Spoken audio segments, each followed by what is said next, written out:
Мама.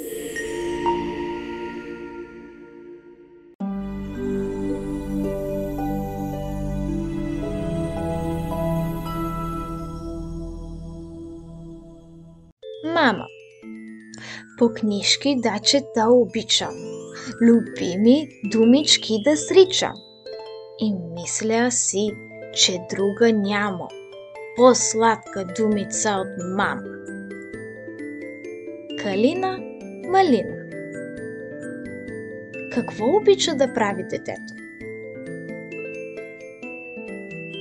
Детето обича да чете книги и да срича думи.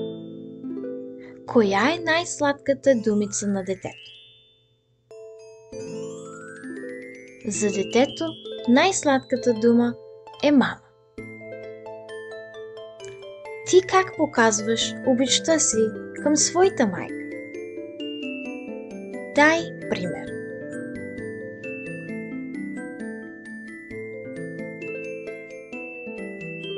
Целувка за татко. Татко, ти будеш, също като таралеш. Я вземи се обръсни, та тогава ме гръбни.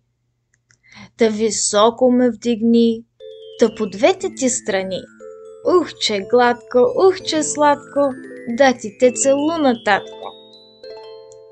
Андрей Германов.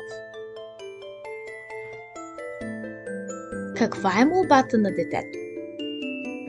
Детето иска баща си да се обръсне, преди да е гушка, че да се луни мека буска.